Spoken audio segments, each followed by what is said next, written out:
तो अब हम आस्थमा और COPD के इन्फ्लेमेशन ट्रीटमेंट के बारे में बात करते हैं कि हम इसके इन्फ्लेमेशन को किस तरह ट्रीट करते हैं। ठीक है, आप लोगों को पहले से पता है प्रोस्टाग्लैंडियन पाथवे का। ठीक है, कि प्रोस्टाग्लैंडियन क्या थे, किस तरह बनते थे। फास्फोलिपिड से फिर हमारे पास एराकिडोनिक एसिड बनते थे और एराकिडोनिक एसिड पे फिर 2 पाथवे फॉलो करते थे। एक हमारे पास था साइक्लोऑक्सीजिनेस पाथवे, दूसरा हमारे पास होता था लाइपोऑक्सीजिनेस पाथवे। साइक्लोऑक्सीजिनेस पाथवे से हमारे पास प्रोस्टाग्लैंडियन बनते थे और लाइपोऑक्सीजिनेस पाथवे से हमारे पास ल्यूकोट्राइन्स वगैरह बनते थे और ये डिफरेंट मीडिएटर्स ऑफ इन्फ्लेमेशन में हेल्प करते थे, इन्फ्लेमेशन इंड्यूस करते थे। ठीक है, तो हम कौन सा स्ट्रेटजी अप्लाई करते हैं ताकि हम इन्फ्लेमेशन को ट्रीट करें। सबसे पहले हम कौन सा स्ट्रेटजी करेंगे, हम यूज़ करेंगे कॉर्टिकोस्टेरॉइड्स। क्या यूज़ करेंगे, कॉर्टिकोस्टेरॉइड यूज़ करेंगे, कॉर्टिकोस्टेरॉइड। ठीक है, कॉर्टिकोस्टेरॉइड्स के लिए आप लोगों ने कौन कौन सा याद रखना है, याद रखना है आप लोगों ने PhD। क्या याद रखना है, PhD, और साथ में आप लोगों ने याद रखना है BM। ठीक है, PhD M। ठीक है, तो P से हमारे पास क्या आता है, प्रेडनिसोन। ठीक है, प्रेडनिसोन, हाइड्रोकॉर्टिसोन, डेक्सामेथासोन, बेक्लोमेथासोन, मोमेथासोन, ये जो ड्रग है ये हम यूज़ करते हैं एज अ कॉर्टिकोस्टेरॉइड। कौन कौन से हैं हमारे पास, prednisone, hydrocortisone, dexamethasone, beclomethasone and मोमेथासोन। इसके अलावा और भी है, अगर वो है तो बुक से देख ले। ठीक है, तो ये 5 हमारे पास मेजरली कॉर्टिकोस्टेरॉइड यूज़ होते हैं। जिसका मैकेनिज्म ऑफ एक्शन क्या है, मैकेनिज्म ऑफ एक्शन कॉर्टिकोस्टेरॉइड्स का ये है कि ये हमारे पास जो फास्फोलाइपेज A2 है जो नॉर्मली फास्फोलिपिड को कन्वर्ट करता है एराकिडोनिक एसिड में, इसी को इनहिबिट करता है। इसका मैकेनिज्म ऑफ एक्शन क्या है, कॉर्टिकोस्टेरॉइड्स का मैकेनिज्म ऑफ एक्शन ही ये है कि ये हमारे पास फास्फोलाइपेज A2 एंजाइम को इनहिबिट करता है और जब इसको इनहिबिट करता है तो हमारे पास एराकिडोनिक एसिड सिंथेसिस डिक्रीज हो जाता है। ये डिक्रीज हो जाता है तो क्या हो जाता है, decrease the expression of COX, concentration of prostaglandin और ल्यूकोट्राइन, ये हमारे पास क्या हो जाता है, डिक्रीज हो जाता है। सिंपल इसका मैकेनिज्म ऑफ एक्शन यही है। ठीक है, इसके अलावा हम नेक्स्ट क्या यूज़ कर सकते हैं। हाँ, और ये बात भी आप लोगों ने याद रखना है, जो हमारे पास प्रेडनिसोन और हाइड्रोकॉर्टिसोन है इसको हम IV यूज़ करते हैं और जो डेक्सामेथासोन, बेक्लोमेथासोन, मोमेथासोन है इसको हम इनहेल फॉर्म में यूज़ करते हैं। ठीक है, normally what are the uses of steroids या कॉर्टिकोस्टेरॉइड्स, तो इसके यूजेस में हमारे पास आता है सेवियर आस्थमा। ये किस कंडीशन में यूज़ हो जाते हैं, सेवियर आस्थमा में यूज़ हो जाते हैं। ठीक है, और ये बात सबसे इम्पॉर्टेंट बात यह है कि drug of choice for prophylaxis of asthma is corticosteroid. ये बात आप लोगों ने नहीं भूलनी। ठीक है, कि drug of choice for the prophylaxis of asthma is corticosteroids. ठीक है, और drug of choice for the acute attack of asthma के लिए हमने क्या पढ़ा था, हमने पढ़ा था बीटा-2 एगोनिस्ट। ठीक है, इसकी ये बात हो गई। दूसरा हमारे पास इसके एडवर्स इफेक्ट ऑफ कॉर्टिकोस्टेरॉइड। तो कॉर्टिकोस्टेरॉइड के जो एडवर्स इफेक्ट है वो हमारे पास बहुत ज़्यादा इंपॉर्टेंट है।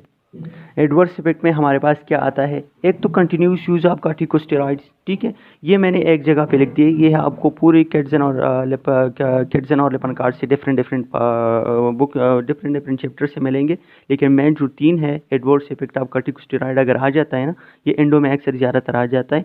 तो एडवर्स इफेक्ट ऑफ कॉर्टिकोस्टेरॉइड आप लोगों के पास क्या है, एक तो कंटिन्यूस यूज़ है। अगर बंदा कंटिन्यूसली कॉर्टिकोस्टेरॉइड यूज़ करता है तो इसका एडवर्स इफेक्ट हमारे पास क्या आ सकता है, इसका एडवर्स इफेक्ट हमारे पास आता है रूमेटॉइड अर्थराइटिस का। ठीक है, रूमेटॉइड अर्थराइटिस क्यों आता है, क्योंकि ये कैल्शियम को सप्रेस करता है। ठीक है, तो ये कैल्शियम सप्रेस करता है, इस वजह से हमारे पास रूमेटॉइड अर्थराइटिस काज करता है। तो इसको किस तरह ट्रीट करेंगे, इस तरह ट्रीट करेंगे कि हम इसको calcium supplement must be given to the patient. ठीक है, दूसरा हमारे पास क्या करता है, अगर सडन विड्रॉ करते हैं ना, सडन विड्रॉ की वजह से हमारे पास ये क्या काज करता है, एड्रीनल इनसफिशिएंसी काज करता है। क्या काज करता है, एड्रीनल इनसफिशिएंसी काज करता है।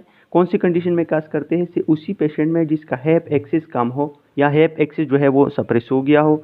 हैप एक्सिस HAP यानी हाइपोथैलेमस, एड्रीनल और पिट्यूटरी एक्सिस जिसका कम हो, तो इसमें क्या काज करता है, सीवियर एड्रीनल इनसफिशिएंसी काज करता है। ठीक है, और जब हम इनहेल पाम में यूज़ करते हैं इसको, तो इनहेल पाम में ये हमारे पास क्या काज कर सकता है, कैंडिडियासिस, फंगल इन्फेक्शन है ना कैंडिडा अल्बिकेंस का, तो ये माउथ इन्फेक्शन काज करते हैं। तो इसको हम किस तरह ट्रीट करते हैं, कैंडिडियासिस को इस तरह ट्रीट करते हैं कि हम साथ में क्या करते हैं, जो क्लोट्रिमाजोल है ना, ये क्लोट्रिमाजोल माउथ वॉश साथ में देते हैं ताकि ये कैंडिडियासिस से हम बच जाए।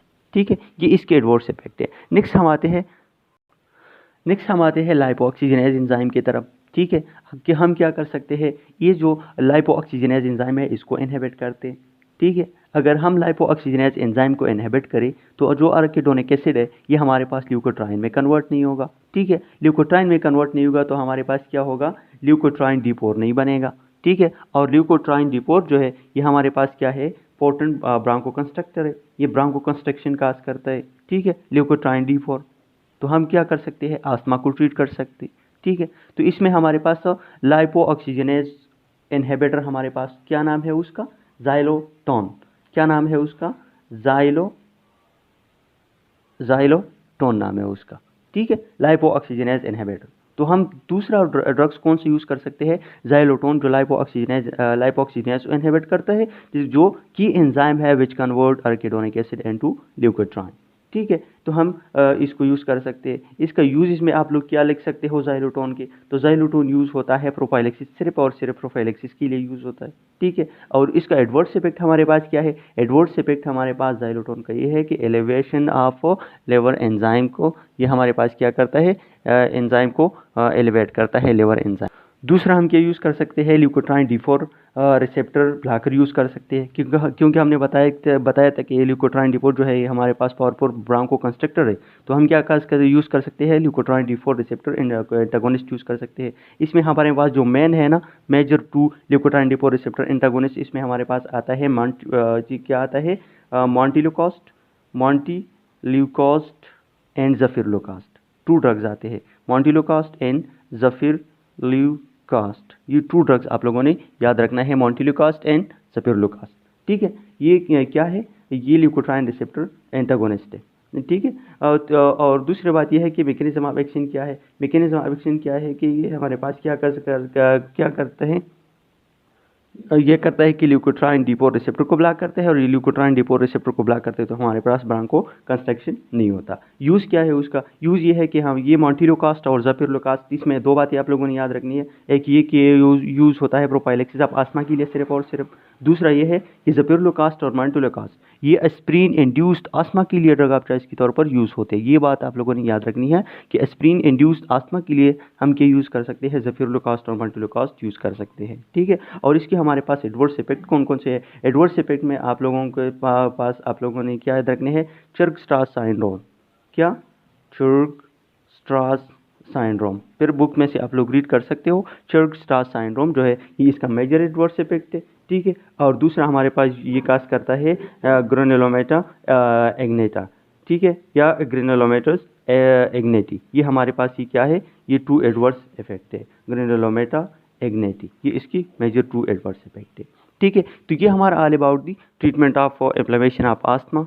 अच्छा, इसके अलावा हमारे पास 2 ड्रग्स रह गए। ठीक है, mast cell stabiliser and anti-IgE antibody. ठीक है, तो मास्ट स्टेबलाइजर में हमारे पास कौन कौन से है, इसके लिए आप लोगों ने याद रखना है CNG। ठीक है, जी में से तो कोई ड्रग नहीं है, लेकिन सी में से हमारे पास है क्रोमाइलिन एंड नीडोक्रोमेल। ठीक है, क्या नाम है उसका, क्रोमेलिन एंड नीडोक्रोमेल, ये 2 ड्रग्स आप लोगों के पास आते हैं मास्ट सेल स्टेबलाइजर में। ठीक है, तो इस ड्रग्स का क्या काम होता है, ये नॉर्मली जो हिस्टामिन जो है ये रिलीज होता है मास्ट सेल से, हिस्टामिन रिलीज होता है, और हिस्टामिन के क्या काम होता है, ब्रांको कंस्ट्रक्शन करता है। जो भी हम ये जो क्रोमेलिन है नीडोक्रोमेल देते हैं तो ये क्या करता है, ये द रिलीज ऑफ हिस्टामिन जो है उसको इनहिबिट करता है, और जब इसे हिस्टामिन रिलीज नहीं होता तो हमारे पास ब्रांको कंस्ट्रक्शन नहीं होगा। ठीक है, तो इसके अदर यूजेस क्या है हमारे पास मास्ट सेल स्टेबलाइजर की, ये हमारे पास ओरल फार्मूलेशन में मिलता है, नेजल फार्मूलेशन में भी मिलता है, आई ड्रॉप्स फार्मूलेशन में भी मिलता है। ठीक है, और ये हमारे पास फेवर के लिए यूज़ होता है, स्पेसिफिकली जो एलर्जी कंडीशन है ना, एलर्जी के लिए नॉर्मली जो ड्रग्स यूज़ होते हैं वो हमारे पास क्रोमेलिन एंड नीडोक्रोमेल के तौर पर यूज़ होता है। लेकिन एक बात आप लोगों ने इसमें ज़बरदस्त याद रखनी है, वो कोई क्या है, उसका एडवर्स इफेक्ट है।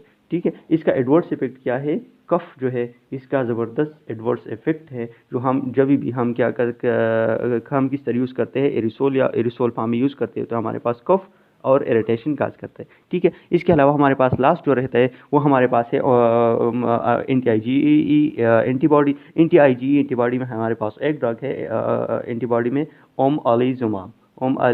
जुमाब। ये हमारे पास सिर्फ एक ड्रग है, ये मोनोक्लोनल एंटीबॉडी है, ठीक है। जो सेंसिटाइज मास्ट सेल है ना, ये सेंसिटाइज मास्ट सेल में जो आईजी एंटीबॉडी है उसके साथ क्या करता है, इसके साथ बाइंड हो जाता है और जो हिस्टामिन का रिलीज़ है, हिस्टामिन को रिलीज़ होने नहीं देता, और जो हिस्टामिन रिलीज़ नहीं होता तो हमारे पास क्या होगा, ब्रांको कंस्ट्रक्शन नहीं होगा, मतलब ब्रांको डायलेशन होगा। लेकिन ये जो ड्रग है ना, ये ड्रग्स बहुत ज़्यादा एक्सपेंसिव है। एंटी आईजी एंटीबॉडी हमारे पास क्या है, एक्सपेंसिव बहुत ज़्यादा है, ठीक है।